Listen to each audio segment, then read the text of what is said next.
ताबूत के दिन माता कलीसिया हम प्रत्येक जन को याद करा दी कि हम मिट्टी से बने हैं, एक दिन मिट्टी में मिल जाएंगे। और यह भी कह दी कि हमारी जीवन अवधि बहुत ही छोटी है। चालीसा के प्रथम सप्ताह में मैं आप लोगों का ध्यान आकर्षित करना चाहूंगा। उत्पत्ति ग्रंथ अध्याय 1:27 में ईश्वर ने मनुष्य को अपना प्रतिरूप बनाया और उसके नाखूनों में प्राणवायु फूंक दी। इस प्राणवायु के द्वारा ईश्वर ने मनुष्य को अलौकिक तत्व प्रदान की, देवत्व प्रदान की। लेकिन आज उत्पत्ति ग्रंथ अध्याय 2:7 से 9 और अध्याय 3 का 1 से 7 में सुनते हैं कि हेवा ने शैतान से वार्तालाप की। शैतान हेवा के मन में ईश्वर के विरोध में नासमझी के बीज बोने लगे। बता दिया कि ईश्वर हेवा को सरोकार से दूर रखा है। जो सम्मान उसे मिलना चाहिए वह उसे नहीं दिया। हेवा सहजता से बहक गई और शैतान की बातों को मानकर ईश्वरी आज्ञा का उल्लंघन किया। पाप करते के साथ हेवा ईश्वरी महिमा से वंचित हो गई, वो नंगी हो गई। मैंने पहले भी याद करा दी थी कि आदम हेवा तो शुरू से ही नंगे थे, लेकिन आज इस पाप के द्वारा उनका महिमा का वस्त्र फट गया। दया, प्रेम, क्षमा का वस्त्र, सहानुभूति, सहिष्णुता का वस्त्र, सरोकार और जीवन की सुंदरता का वस्त्र फट गया।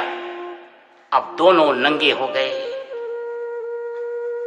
क्योंकि इन्होंने साम संहिता अध्याय 8 पद संख्या 5 को भूल गया, जिसमें कहता है ईश्वर ने मनुष्य को अपने से थोड़ा ही छोटा बनाया, किंतु उसे महिमा और प्रताप का मुकुट पहनाया। इन गुड़ बातों को हमारे पूर्वज भूल गए और पाप कर गए, जिसका परिणाम आज हम भुगत रहे हैं, जिसको मैं पिछले उपदेश मैंने कहा। लेकिन संत पौलुस स्पष्ट कर देते हैं रोमियों के पत्र 3:23 में कि सबों ने पाप किया और सब ईश्वरीय महिमा से वंचित हो गए। हम मनुष्य अपने गिरे स्वभाव के कारण प्रलोभन में पड़ते हैं, और प्रलोभन वास्तविकता है। हम नाना प्रकार के प्रलोभन में दैनिक जीवन में पड़ते हैं। हमारे 5 इंद्रियां शैतान के परपंच में उलझ जाता है। यह प्रलोभन कभी जीवन के लिए भारी भार बन जाता है, तो कभी मनोवैज्ञानिक बिखराव का कारण बनता है। प्रलोभन के कारण हमारी धार्मिकता, हमारी आध्यात्मिकता टूट फूट जाता है। प्रलोभन ना भला है ना बुरा है, लेकिन बुरा तब होता है जब हम प्रलोभन में पड़ते हैं और पाप कर जाते हैं।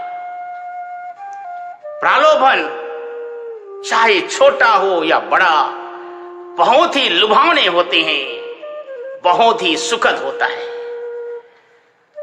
प्रलोभन में पड़ने का वक्त पल भर का होता है, लेकिन इसका परिणाम गंभीर और प्रभाव दूरगामी होता है। मनुष्य अपनी इच्छा शक्ति और ईश्वर की कृपा से हर प्रकार के प्रलोभनों को जीत सकता है। संत मत्ती के सुसमाचार अध्याय 4 पद संख्या 1 से 11 में यीशु ख्रीस्त जूदियन प्रांत के एक रेगिस्तान में चले गए, जहां 40 दिन 40 रात उपवास और प्रार्थना करते रहे। इस बीच शैतान ने उस असहाय अवस्था को देखकर अपने को प्रस्तुत किया और यीशु ख्रीस्त के मन को उनके मिशन से भटकाना चाहा। शैतान नहीं चाहता था कि यीशु ख्रीस्त आज्ञाकारी पुत्र बने रहे। 40 दिन 40 रात अपने शरीर का तनिक भी ख्याल नहीं किया, कुछ नहीं खाया। इसलिए शैतान ने यीशु से कहा, यदि आप ईश्वर के पुत्र हैं तो कह दीजिए ये पत्थर रोटियां बन जाए। यीशु ख्रीस्त विधि विवरण ग्रंथ का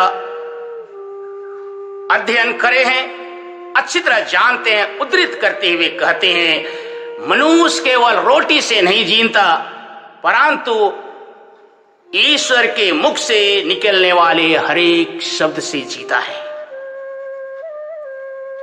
यहां पर यीशु ख्रीस्त चमत्कार नहीं दिखा सकते हैं, ऐसी बात नहीं है।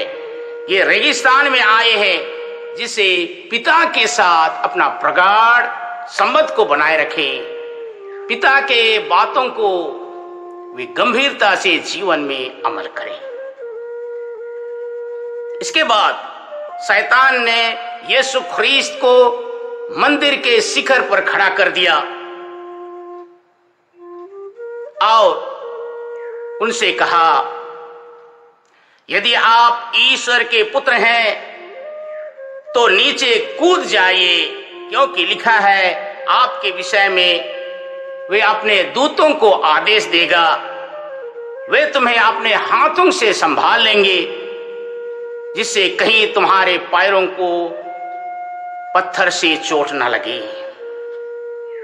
यहां जीवन की गौरव का परीक्षा है। यीशु ख्रीस्त हर प्रकार के प्रताप, महिमा और प्रभुत्व से संपन्न है, लेकिन अपनी शक्ति का प्रयोग नहीं किए।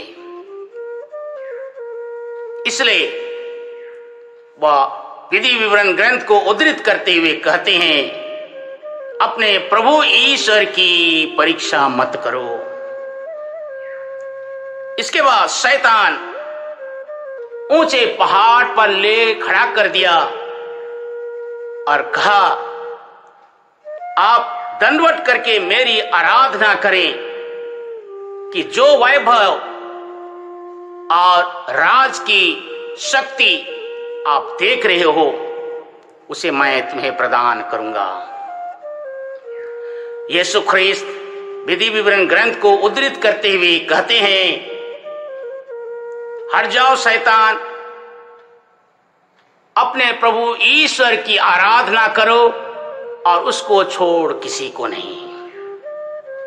यह हमारे आंखों की परीक्षा है। धन और संपत्ति हमारे आंखों को लुभाती है, लेकिन यीशु ख्रीस्त उसमें फंसने वाले नहीं थे। शैतान चाहता था कि किसी प्रकार का दुख ना हो और इसलिए आरामदेह और महिमा का प्रस्ताव रखा, जिससे यीशु ख्रीस्त पवित्र दुख भोग और क्रूस मरण से बच जाए। लेकिन यीशु ख्रीस्त अपने मिशन पर अडिग रहा। प्रियजन, बाइबल का पठन, मनन, चिंतन, अध्ययन और निरंतर प्रार्थना से ईश्वर के साथ संयुक्त रहना एक बात को हमारे लिए प्रस्तुत करता है कि प्रलोभन की घड़ी में, परीक्षा की घड़ी में पवित्र आत्मा हमें धर्म ग्रंथ का उदाहरण प्रस्तुत करता है। हम याद करते हैं और ईश्वर की बातों को ख्याल करते हुए परीक्षा से बचते हैं, शैतान के परपन से हम छुटकारा पा लेते हैं। आइए हम भी अछूते नहीं हैं।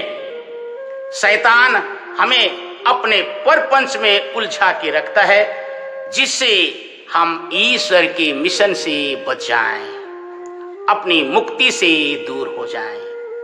प्रार्थना करें कि हर कोई ईश्वर से संयुक्त रहे। आमीन।